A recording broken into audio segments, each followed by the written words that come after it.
عليكم ورحمة الله وبركاته. دمان أمد الصومالية ملك تجوجان أيام السلامنا وأنا جوا حرير أحمد عبد الله يولالكي بقولك دانتها علي بشير عبدي على دانتو. علي بشير عبدي على دانتو أبا على دانتو تقنن وعلي بشير عبدي دانتو وأنا جوا كسوغان مجال الجودي كان قبل دونا برنامج كاس وسوف نجري حفيز كدخلي هير ديجان هاي waxaanu qaban doonaa hadii la yiraahdo xaflad isugu jirta mufti iyo madadaalo waxaana ka qaban doonaa kolka ugu horeysa maanta ay taariikhdu tahay 26ka bisha December bisha 12 ee taariikhda Europeanka waxaan joognaa magaalada Dubai oo ka qabanana waxay ka dhici doontaa xafladu guriga dawladda ee Baymingistii sabab taqaanaan barxadiisa weyn ayay ka dhici doontaa caawa hadii la yiraahdo tilifkuna wuxuu noqon doonaa rasiidada xafiiska dakhliga qofka intuu magaalada ka soo iibsaday wax ay dukaamada soo siiyeen rasiidka xafiiska dakhliga oo rasiidka wata wuxuu ku soo gali doonaa xafladda for free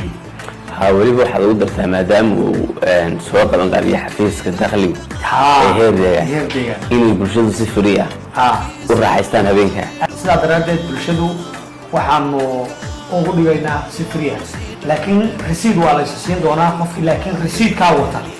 inta dukaan ka soo iibsaday rasiidka la yimaado dakhli bixiya madnaan gooni lagu siileeyay VIP la fariisinaya وعشر بحية قفاز وعشر بحية كلها عاوي مقالة قد يأتي الله إلى هذا أنكو قبل دونا برنامج كاس وحا حتى من هذا معنا السجالة اللي بعتنا قبل إن شاء الله وحرم هنا أنكو قبل مقالة ده يحكوا حد الله إلى يدنا إن شاء الله إن شاء الله سيادة رادد كسر قلقلوا أكثر رجولي وينسوا ده عندنا كل برنامج إن شاء الله وإنه عاوة وتاريخه تاي لحية لبعتك بيشة وانا كوارشدنا هاي وحول السر بحري إن شاء الله منك يا كبرتين بان تدا تشوجة ما فهمتين وليه ترقدي هذا رقدي هاي أنت على اللي كسروا ويولي بقدي لكل ميتري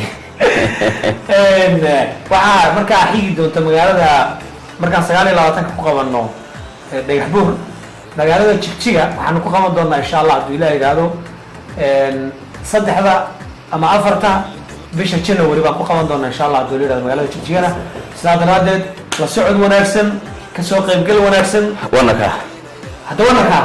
oo maashadana gabibi yagel bawanaayo galayga calahan u jeeday